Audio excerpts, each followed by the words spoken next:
Hello friends, welcome to Sri Tamil channel. இன்றைக்கி நம்ம பார்க்க போகிறது நல்ல ஹெல்தியான சிகப்பு அவல் புட்டு. உதிரி உதிரியாக மெத்துன்னு நல்ல சாஃப்டான ஹெல்தியான டேஸ்டியான சிகப்பு அவல் புட்டு எப்படி செய்யலான்னு வாங்க பார்க்கலாம். முதல்ல ஒரு கப் சிகப்பு அவல் எடுத்துக்கங்க. இதை ஒரு மிக்ஸி ஜாருக்கு நாம் மாற்றிடலாம். கூடவே கொஞ்சமாக உப்பு சேர்த்துக்கங்க. ஒரு 1/4 ஸ்பூன் அளவுக்கு ஏலக்காய் பொடி வாசனைக்காக சேர்த்துக்கங்க.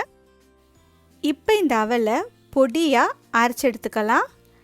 இந்த அளவுக்கு நல்லா பொடியாக அரைச்சி எடுத்துக்கங்க. ரவையை விட நல்லா பொடியாக அரைச்சி எடுத்துக்கங்க. அரைச்ச அவலை வேறொரு மிக்சிங் பவுலுக்கு மாற்றிடுங்க. இப்போ இது கூட ஒரு 1/4 கப் அளவுக்கு வெதுவெதுப்பான தண்ணி சேர்த்து நல்லா இந்த அளவுக்கு உதிரி உதிரியாக கலந்து விட்டுக்கங்க. உங்களோட அவலுக்கு ஏற்ற மாதிரி தண்ணி கொஞ்சம் கூட குறைய ஆகலாம். கொஞ்சம் கொஞ்சமாக தண்ணி சேர்த்து நல்லா கலந்து விட்டிங்கன்னா உங்களுக்கு இந்த அளவுக்கு நல்லா பூ மாதிரி சாஃப்டாக இருக்கும். இந்த கன்சிஸ்டன்சியில் இருந்தால் நமக்கு புட்டு நல்லா சாஃப்டாக உதிரி உதிரியாக பூ மாதிரி கிடைக்கும். இப்போ இதை ஒரு 10 நிமிஷம் மூடி வச்சோம்னா நமக்கு இன்னும் கூட நல்லா சாஃப்டாக ஊறி வந்திருக்கும். 10 நிமிஷத்துக்கு அப்புறம் இதை வேறொரு இட்லி பாத்திரத்துலேயோ இல்லை ஸ்டீமர்லேயோ மாற்றி வச்சிடுங்க. தண்ணி நல்லா கொதிச்சதுக்கப்புறம் ஸ்டீமர் பிளேட்டை நாம் அது மேலே வச்சிடலாம். மேலே ஒரு மூடி போட்டு மூடி வச்சிடுங்க.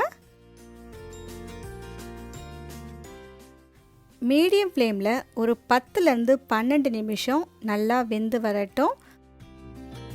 10 நிமிஷத்துக்கு அப்புறம் திறந்து பார்த்தீங்கன்னா உங்களுக்கு புட்டு நல்லா சாஃப்டாக வெந்து வந்திருக்கும். இப்போ இதை வேறொரு பெரிய பவுலுக்கு மாற்றிடலாம். பெரிய கட்டிகள் இருந்தால் லேசாக கரண்டி வச்சு உடச்சி விட்டுக்கங்க. புட்டு சூடாக இருக்கும்போதே ஒரு 3 டேபிள் ஸ்பூன் சர்க்கரை இல்லைன்னா நாட்டு சர்க்கரை உங்கள் விருப்பத்துக்கு ஏற்ற மாதிரி சேர்த்துக்கங்க. கொஞ்சமாக முந்திரி பருப்பை நெய்யில் வறுத்து அந்த நெய்யோடவே சேர்த்துக்காங்க. புட்டு சூடாக இருக்கும்போதே நாம் ஒரு முறை நல்லா கலந்து விட்டோம்னா நாம் சேர்த்த சர்க்கரை நெய் எல்லாமே புட்டோட நல்லா சேர்ந்து வரும். கடைசியாக ஒரு 3 டேபிள் ஸ்பூன் தேங்காய் துருவல் சேர்த்துக்காங்க. திரும்பவும் ஒரு முறை நல்லா கலந்து விட்டுக்காங்க.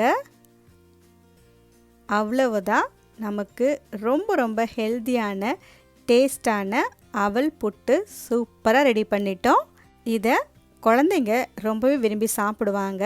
வாரத்துக்கு ஒரு நாள் கண்டிப்பாக இதை செஞ்சு கொடுங்க. உடம்புக்கு ரொம்ப ரொம்ப நல்லது. ஓகே ஃப்ரெண்ட்ஸ், இந்த ரெசிபி நீங்கள் உங்கள் வீட்டில் ஒரு முறை ட்ரை பண்ணி பார்த்துட்டு எப்படி இருக்குன்னு சொல்லுங்கள். இந்த ரெசிபி உங்களுக்கு பிடிச்சிருந்தால் லைக் பண்ணுங்கள், ஷேர் பண்ணுங்கள். ஸ்ரீ தமிழ் சேனலுக்கு சப்ஸ்கிரைப் பண்ணுங்கள். தேங்க்ஸ் ஃபார் வாட்சிங்.